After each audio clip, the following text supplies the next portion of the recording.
আজকের গল্প ভয়ঙ্কর সেই রাতে। কলমে এবং গল্প পাঠে জয়িতা। গল্পটির স্থান, কাল, পাত্র সমস্তটাই কিন্তু কাল্পনিক। তাহলে কথা না বাড়িয়ে চলো শোনা যাক পুরো গল্পটা। স্কিপ করবে না কিন্তু। আজ যে গল্পটা তোমাদের বলবো, সেই রাতের কথা মনে পড়লে আজও যেন শিউরে উঠি। ঘটনাটা প্রায় অনেক বছর আগে। তখন আমি কলেজে পড়তাম। সেই সময়কার কলকাতা ঠিক এতটা উন্নত ছিল না। সে যাই হোক, প্রতিবার গরমের ছুটি পড়লেই মামার বাড়ি ঘুরতে যেতাম। কিন্তু এবার একটু ইচ্ছে হলো অন্য কোথাও যাওয়া যাক, যেটা হবে শহর থেকে বেশ অনেকটা দূরে। অনেক দিনের ইচ্ছে ছিল কখনো যদি সুযোগ পাই তাহলে কোনো রাজবাড়ি বা জমিদার বাড়িতে কিছুদিনের জন্য অন্তত ছুটি কাটিয়ে আসব। আর এরকম জায়গায় ভাই বোনরা যদি একসাথে থাকা যায় তাহলে তো মজা দ্বিগুণ। ঝট করে ফোন করে ফেললাম দাদাভাই আর দিদিভাইকে। ওরাও যেন ছুটির অপেক্ষা করছিল। ব্যাস, প্ল্যান করে ফেললাম 2-3 দিনের জন্য, উইকেন্ডে। প্ল্যানটা তো করে ফেললাম, এবার তো রাজি করতে হবে বাবাকে। বেশ ভয়ে ভয়ে গেলাম বাবার কাছে। বললাম, বাবা, তোমাকে না একটা কথা বলার ছিল।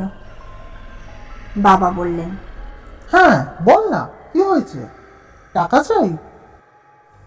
আমি বললাম, আরে না না বাবা, ওসব কিছু না, আগে প্রমিস করো হ্যাঁ বলবে।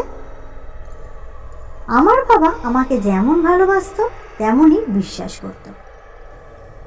কখনো কোনো কিছুতে সেরকম ভাবে বাধা দেয়নি। কিন্তু এই কথাটা বলতে গিয়ে একটু হোঁচট খাচ্ছিলাম, কারণ এর আগে এরকম একা একা কোথাও ট্রিপে যায়নি। আমি বললাম, আসলে আমি দিভাই আর দা ভাই ঠিক করেছি এবার কোনো রাজবাড়ি বা জমিদার বাড়িতে গরমের ছুটিটা কাটাতে যাব। বাবা আমার দিকে মিনিট খানিক তাকালো, মনে হলো যেন কিছু একটা ভাবছে। তারপরেই বলল, বাহ, এ তো দারুণ প্ল্যান, যাও না, কে বারণ করেছে? তবে হ্যাঁ, ওখানে গিয়ে কিন্তু কোনো প্রকার বদমাইশি করা যাবে না, সেটা কথা দে, তবেই ছাড়বো। আমি বললাম, বাবা, এখন আমরা সবাই অ্যাডাল্ট, উল্টো পাল্টা আমরা কোনো কিছু করব না, এটা তোমায় কথা দিলাম। আর মিনিটে মিনিটে তোমায় ফোন করব, হয়েছে? আমার কথা শুনে বাবা হো হো করে হেসে উঠল। মিনিটে মিনিটে তোকে ফোন করতে হবে না, এটুকু বিশ্বাস আমার তোর প্রতি আছে। তুই অন্তত একটা করে ফোন দিনে করিস, তাহলেই হবে।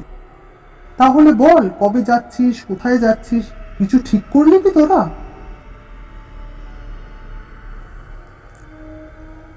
আমি বললাম, হ্যাঁ, দিদিভাইকে বলেছিলাম কথাটা। ওর ইউনিভার্সিটির যে দিদিটা আছে না, ওই নিতুদিদের পৈতৃক বাড়ি আছে, সেখানেই আমরা যাচ্ছি, কোনো চিন্তা নেই। আর জানো বাবা, বাড়িটা জমিদার বাড়ি, কলকাতা থেকে ওই 2.5-3 ঘন্টার ডিস্টেন্স। নিতুদি বলেছে ওই সব ব্যবস্থা করে রাখবে। আসলে ওদের বাড়ির সবাই এখন সব বাইরে বাইরে থাকে, এখন শুধু যিনি কেয়ারটেকার আর ওনার স্ত্রী নাকি ওই বাড়িতে দেখাশোনা করে, তাই আমাদের কোনো রকম থাকার অসুবিধা হবে না, সবটাই ওনারা দেখে নেবেন। সব শুনে বাবা বলল, বাহ, তাহলে তো খুব ভালো হলো। যা, গিয়ে ঝটপট ব্যাগটা গুছিয়ে ফেল, যেতে হবে তো। থ্যাংক ইউ সো মাচ বাবা।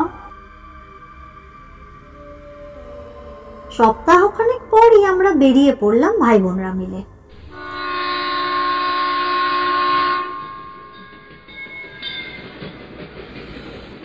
সবাই খুব আনন্দ করতে করতে পৌঁছে গেলাম নিতুদিদের বাড়িতে। শহরের কোলাহল থেকে বেশ অনেকটা দূরে, চারিদিকে যেন সবুজে মোড়া। ছোট ছোট পাহাড়ও দেখা যাচ্ছে, সে কি যে সৌন্দর্য তা বলে হয়তো বোঝাতে পারবো না। চারিদিকে সারি সারি গাছ, আর পাশেই কোথাও যেন নদী বয়ে যাচ্ছে, যার শব্দ আমরা শুনতে পাচ্ছি কিন্তু দেখতে পাচ্ছি না। এই বিশাল এলাকায় যেন এত বড় রাজবাড়িটা একা মাথা তুলে দাঁড়িয়ে আছে। দিদি ভাই মদন কাকাকে জিজ্ঞেস করলো, আচ্ছা মদন কাকা, আশেপাশে কোনো নদী আছে নাকি? ওই যে আওয়াজ পাচ্ছি। মদন কাকা হলো নিতু দিদের বাড়ির কেয়ারটেকার। মদন কাকা এবং তার স্ত্রী এই বাড়িতেই থাকে, এই বাড়ির দেখাশোনা করে। আর লোক বলতে সেরম কেউ এখানে নেই। হ্যাঁ গো দিদিমণি, নদী আছে, এই বাড়ির ঠিক পেছন দিয়েই বয়ে যাচ্ছে। কথাটা শুনেই আমি ভীষণভাবে এক্সাইটেড হয়ে পড়লাম। বললাম, দিদিভাই চল না চল না, এখনই যাই, একটু দেখে আসি নদীটা। মদন কাকা বলল, আরে বাবা, আগে তোমরা খাওয়া দাওয়া করে নাও, একটু জিরিয়ে নাও, তারপর না হয় যাওয়া যাবে। এত দূর থেকে এতক্ষণ ধরে এলে, আর নদী এই তো আমাদের বাড়ির। বলে চুপ করে গেল মদন কাকা। তারপরে তাড়াহুড়ো করে আমাদের ব্যাগগুলো নিয়ে বলল, এখন চলো তো বাপু, একটু জিরিয়ে নাও, খেয়ে নাও, তারপর না হয় সব কথা হবে। আমরা বেশ ভালোই বুঝতে পারলাম যে মদন কাকা কিছু আমাদের কাছ থেকে চেপে গেল। সে যাই হোক, আমাদের থাকার ব্যবস্থা হলো দোতলায়, বেশ খোলামেলা জায়গা। বড় বারান্দা পেরিয়ে পরপর দুটো রুম দেওয়া হলো আমাদের। ঘরে ঢুকেই দেখি কি বড় বড় জানলা। আমি দৌড়ে গিয়ে জানলাটা খুলে দিলাম।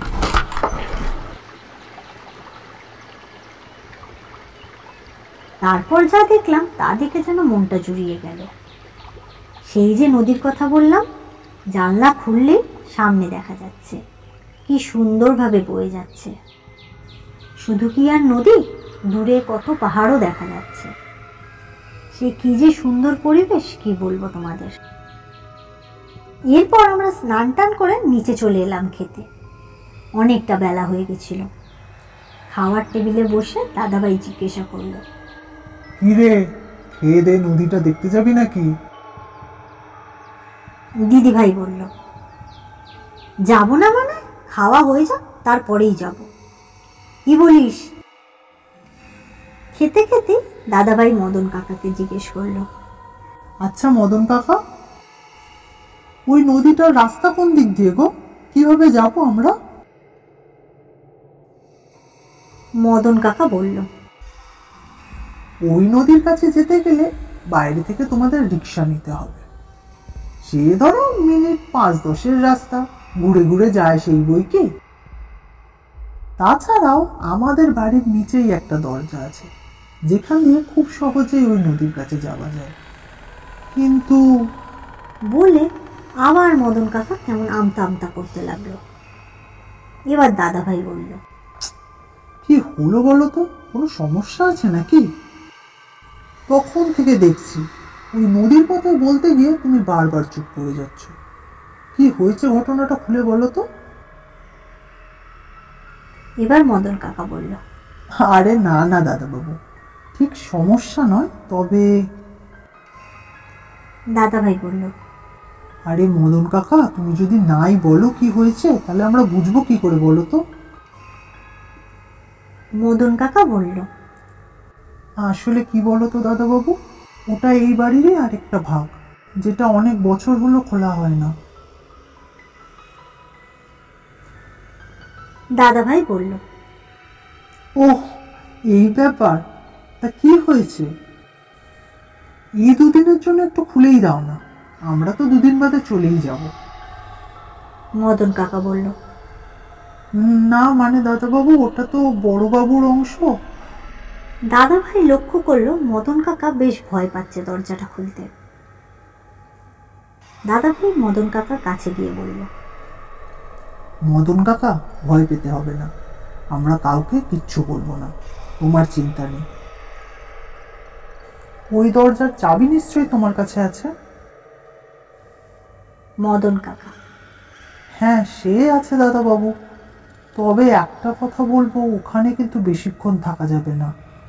জায়গাটা আসলে ঠিক ভালো না। জায়গাটা ভালো না বলতে মদন কাকা ঠিক কি বললো সেটা আমরা বুঝতে পারলাম না। আমরা ভাবলাম হয়তো এতদিন বন্ধ আছে, তার জন্য হয়তো পরিষ্কার হয় না, বা হয়তো কোনো অংশ ভেঙে গেছে, এই প্রকার। এবার দিদিভাই বলল, আরে মদন কাকা, কিচ্ছু হবে না, তুমি চলো তো এবার। সবার জড়াজড়িতে মদন কাকা আর না করতে পারল না। মদন কাকা বলল, আচ্ছা চলোই তবে, কিন্তু কথা দাও কেউ একা একা এদিক ওদিক কোথাও যাবে না। আমরা সবাই মদন কাকাকে আশ্বাস দিলাম যে আমরা একা একা কোথাও যাব না। এরপর একতলার বড় করিডোরটা ধরে আমরা সবাই মিলে মদন কাকার পেছন পেছন হাঁটতে লাগলাম। দূর থেকে দেখতে পেলাম করিডোরের শেষ প্রান্তে একটা বিশাল বড় দরজা। দরজার তালাটা খুলতেই একটা দমকা হাওয়া যেন আমাদের ধাক্কা মেরে গেল, আর তার সাথে মনে হলো কেউ যেন আমার কানে কিছু বলে গেল। হঠাৎই যেন মনে হলো আমার পাটা কেমন টলে উঠল। ভাগ্যিস দিদিভাই আমায় ধরে নিল, না হলে হয়তো আমি পড়েই যেতাম। দিদিভাই মজা করে বলল, কি রে তুই, হাওয়ায় উল্টো পড়ে যাচ্ছিস? খাওয়া দাওয়া করবি না তো আর কি হবে? আমি বললাম, না রে, আমার কেমন জানি মনে হলো কেউ আমাকে ধাক্কা মেরে চলে গেল, আর যাওয়ার সময় কানে যেন কিছু বলে গেল, কিন্তু কি বলে গেল ঠিক বুঝতে পারলাম না। সবাই আমার কথা শুনে হেসে ঠাট্টা করে বলে উঠল,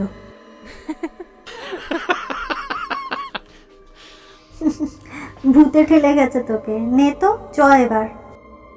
দরজার চৌকাঠটা পেরিয়ে যখন এই ভাগে ঢুকলাম, অবাক হয়ে গেলাম। বাড়ির মধ্যে আবার আরেকটা বাড়ি। সে কি বিশাল চওড়া একটা জায়গা, যার শেষ প্রান্তে আবার একটা দরজা। মনে হয় ওই দরজাটা দিয়ে বাইরে যাওয়া যায়। এই ভাগেও সারি সারি ঘর, দালান, বারান্দা সবই আছে, কিন্তু সবই কেমন তালা বন্ধ। ঢুকতে কিছু দূরে দেখলাম একটা লম্বা বারান্দা চলে গেছে, যেখান দিয়ে তখনও রোদের আলো ঢুকছে। আমরা সবাই ঘুরে ঘুরে দেখতে লাগলাম, কিন্তু আমি যেন নিজের অজান্তেই ওই বারান্দার দিকে এগিয়ে যাচ্ছিলাম। বারান্দা যেখান থেকে শুরু হয়েছে সেখানে দাঁড়িয়ে দেখলাম বারান্দাটা বেশ বড়। আমি ওই বারান্দা ধরে এগোতে লাগলাম, আর বারান্দার শেষ প্রান্তে দাঁড়িয়ে বুঝতে পারলাম ওই প্রান্তেও অনেকগুলো ঘর আছে, যেগুলো সব বন্ধ। তবে একটা ঘরের জানলা মনে হলো কিছুটা জানি খোলা রয়েছে। আমি যেন কেমন একটা ঘোরের মধ্যে সেদিকে এগিয়ে যাচ্ছিলাম। মনে হচ্ছিল কেউ যেন আমাকে হাত বাড়িয়ে ডাকছে, আমাকে কিছু বলতে চাইছে। হঠাৎই মদন কাকা চিৎকার করে ডেকে উঠল, ছোট দিদিমণি, ওইদিকে যেও না, তোমাকে বললাম না এখানে একা একা কোথাও ঘুরবে না। এতক্ষণ যেন একটা ঘোরের মধ্যে চলছিলাম, হঠাৎ ঘোর ভাঙল। বুঝলাম নিজের অজান্তেই ওই দিকে চলে গেছিলাম। আমি ভয় পেয়ে দৌড়ে চলে এলাম। মদন কাকা বলল, চলো সবাই, আর এখানে থাকা ঠিক হবে না, সন্ধে হয়ে আসছে। দাদা ভাই, আরে আমরা তো নদীটাই দেখলাম না, ওই দেখাও। মদন কাকা তাড়াতাড়ি করে দরজাটা খুলে দিল আর বলল, ওই দেখো, ওই যে বয়ে যাচ্ছে নদী। পূর্ণিমা রাতে যা সুন্দর দেখায়। যাক চলো, কাল সকালে না হয় যাওয়া যাবে, এখন সন্ধে হয়ে যাচ্ছে। এদিকে ওখানে থাকতে আমার যেন কেমন দম বন্ধ লাগছিল। আমি ওখান থেকে বেরিয়ে যাওয়ার জন্য ছটফট করতে লাগলাম। দিদি ভাই বলল, কি রে রিমলি, তুই ঠিক আছিস তো?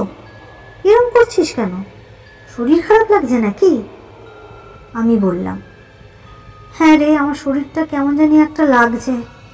তোরা দেখ, আমি না ওপরে যাচ্ছি, আমার না কেমন একটা ভালো লাগছে না। বলেই আমি সেখান থেকে দৌড়ে দুতলায় চলে গেলাম নিজের ঘরে। গিয়ে আমি বিছানায় শুয়ে পড়লাম। চারিদিকে যেন সেই ফিসফিস কথাগুলো আমার কানে আসতে লাগলো। আমি আর সহ্য না করতে পেরে ভয় চেঁচিয়ে উঠলাম, দিদিভাই, দিদিভাই প্লিজ শিগগিরই আয়। আমার চিৎকার শুনে সবাই দৌড়ে চলে এলো। দেখলো আমার গায়ে তখন বেশ জ্বর। দিদিভাই বলল, আরে তোর গা তো একবারে জ্বরে পুড়ে যাচ্ছে, এই তো একটু আগে ঠিক ছিলি, হঠাৎ কি হলো তোর? ভয় টয় পেয়েছিস নাকি? মদন কাকা বলল, তোমাদের এতবার করে বারণ করলাম, তোমরা শুনলে না তো? দাদাভাই বলল, শুনলাম না তো মানে? কি শুনবো? মদন কাকা, তুমি কি আমাদের কাছে কিছু লুকাচ্ছ?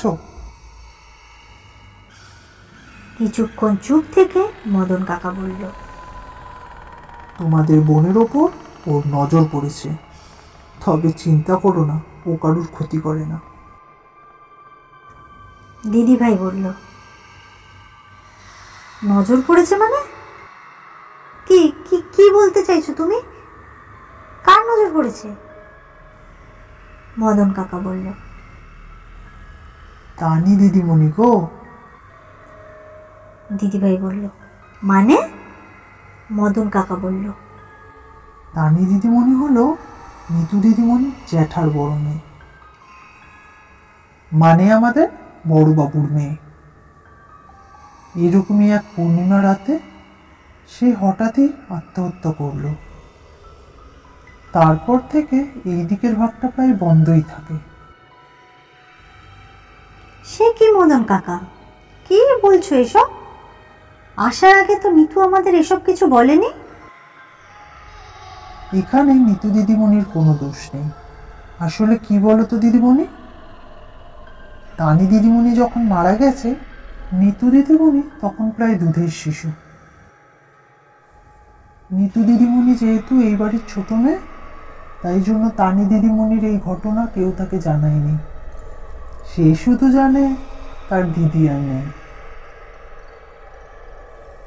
এরপর আস্তে আস্তে সবাই এদিক ওইদিক চলে গেল, আর এই বাড়িতে সেরকম কেউ আসে না। ওই ঘুরতে হয়তো 2-3 দিনের জন্য আসে, ব্যাস।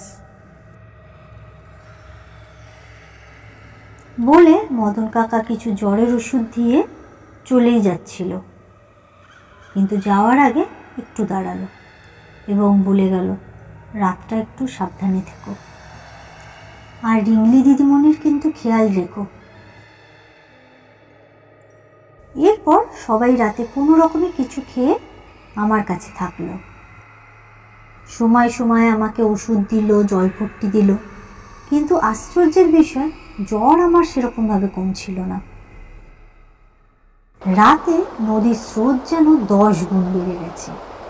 নদীর বয়ে যাওয়ার সেই আওয়াজ কানে ভেসে আসছে। সবাই ঠিক করলো কাল সকাল হলেই এখান থেকে বেরিয়ে যাবে, এরকম অবস্থায় আমাকে এখানে ফেলে রাখবে না। আমার খেয়াল রাখতে রাখতে সবাই ক্লান্ত হয়ে কখন যেন ঘুমিয়ে পড়ল। ঘড়ির কাঁটায় তখন টং টং করে 3টে বেজে উঠল।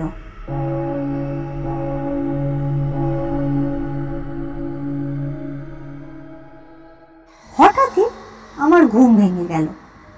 সে জলের স্রোতের আওয়াজে নাকি ঘড়ির টং টং আওয়াজে সেটা আমার মনে নেই। ঘুম ভেঙে দেখলাম সবাই বেঘরে ঘুমাচ্ছে। আমিও খাট থেকে নেমে পড়লাম, গিয়ে দাঁড়ালাম জানলার কাছে।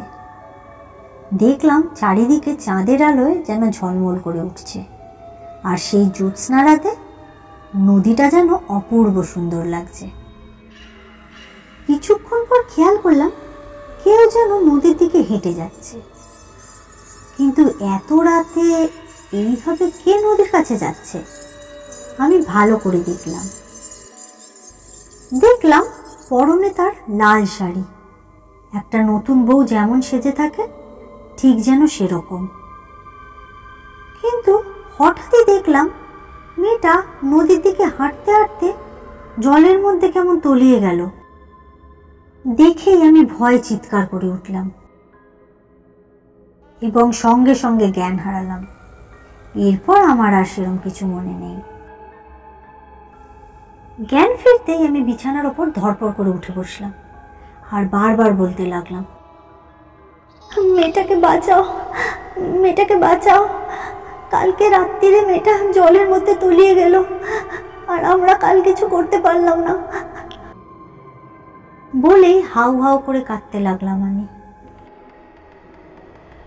কথাটা শুনে সবাই কেমন জানি থতমত খেয়ে গেল এবং একই সঙ্গে বেশ অবাকও হলো। যদি কেউ কাল থেকে মিসিং হয়ে থাকে তাহলে তো এখানে এতক্ষণে পুলিশ তল্লাশি শুরু হতো, কিন্তু না, চারিদিক তো একদম নর্মাল, যেন কোনো কিছু হয়নি। দাদাভাই বলল, দাঁড়া, তুই এখন চিন্তা করিস না, মদন কাকাকে জিজ্ঞেস করছি, তাহলেই সব জানা যাবে। এরপর মদন কাকাকে ডাকা হলো এবং দাদাভাই মদন কাকাকে বলল, আচ্ছা মদন কাকা, কাল রাতে কি কিছু হয়েছে? তুমি কি কিছু জানো? আমি কাল রাতে যা যা দেখেছি সবটাই দাদাভাই মদন কাকাকে বলল। এরপর মদন কাকা যা বলল তাতে সবার হাড় হিম হয়ে গেল। এবার মদন কাকা বলল, রিমলি দিদি, তুমি যাকে বাঁচানোর কথা বলছো তাকে আর বাঁচানো সম্ভব নয়, কারণ অনেক বছর আগে সে মারা গেছে। তুমি আসলে যাকে কাল দেখেছো সে হচ্ছে তানি দিদিমণি, বড়বাবুর কন্যা, ভীষণই ফুটফুটে মিশুকে স্বভাবের একটা মেয়ে। এই যে বাগান, এই যে নদী, এগুলো তানি দিদিমণির খুব প্রিয় ছিল। সারাটা দিন বাগানে ঘুরে বেড়াতো, ফুল গাছের পরিচর্যা করত, নিজের হাতে সবটা সাজিয়েছিল। আর ওই নদীটা দেখছো না, ওই নদীর পাড়ে বসে তানি দিদিমণি নানা রকম কবিতা লিখত। জানো, কত সুন্দর সুন্দর কবিতা লিখত, আর সবটাই আমাদের পড়ে পড়ে শোনাতো। পড়াশোনাতেও দিদিমণি না তুখর ছিল। এরপর আস্তে আস্তে তানি দিদিমণিও বড় হতে লাগলো। তানি দিদিমণির ইচ্ছে ছিল সে শহরে যাবে, আরো পড়াশোনা করবে, ডাক্তার হবে, কিন্তু তানি দিদিমণির সেই স্বপ্নই রয়ে গেল। বড়বাবু তানি দিদিমণিকে কিছু না জানিয়ে তার বিয়ে ঠিক করে দিল। তখন না মেয়েদের এত স্বপ্ন দেখার স্বাধীনতা ছিল না, স্বপ্নকে কেউ তোয়াক্কাই করতো না। মেয়েদের জীবন মানে ছিল ওই বিয়ে দিয়ে দেওয়া। দিদিমণি কিন্তু বড়বাবুকে অনেক বোঝানোর চেষ্টা করেছিল, কিন্তু বড়বাবু ছিলেন ভীষণই একগুঁয়ে একজন মানুষ। দিদিমণির একটা কথা তিনি শুনেননি। তোমরা জানো, মেয়েটা না ভীষণ অভিমানী ছিল। বিয়ের দিনে ওকে দেখে আমরা কেউ কিছু বুঝতে পারিনি, দিব্যি হেসে খেলে বেড়াচ্ছিল, কত আনন্দ করে সাজগোজও করলো জানো। কিন্তু কখন যে দিদিমণি নদীর পাড়ে চলে গেল, কাজের চাপে কেউ আর দেখতেই পেল না তাকে, আর সেই রাতেই সব শেষ। বলেই মদন কাকা হাউ হাউ করে কাঁদতে কাঁদতে মাটিতে বসে পড়ল।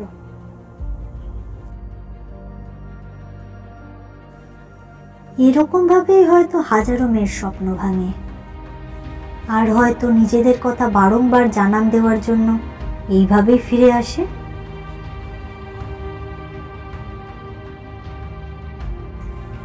আজকের গল্পটা তোমাদের ঠিক কেমন লাগলো সেটা কিন্তু অবশ্যই আমাকে কমেন্ট করে জানিও, কারণ কোনো নামকরা লেখক বা লেখিকার কিন্তু গল্পটা নয়। গল্পটা যেহেতু আমি লিখছি, তাই তোমাদের ফিডব্যাকটা কিন্তু আমার জন্য ভীষণ প্রয়োজন। তবে হ্যাঁ, জেনুইন ফিডব্যাকই দিও। তোমাদের যদি ভালো লাগে ভালো বলো, খারাপ লাগলেও খারাপটাই বলো। আর চ্যানেলটা যদি এখনও তোমরা সাবস্ক্রাইব না করে থাকো তাহলে কিন্তু ঝটপট সাবস্ক্রাইব করে নিও। আর 1%ও যদি গল্পটা ভালো লেগে থাকে তাহলে একটা ছোট্ট লাইক করে দিও। ধন্যবাদ।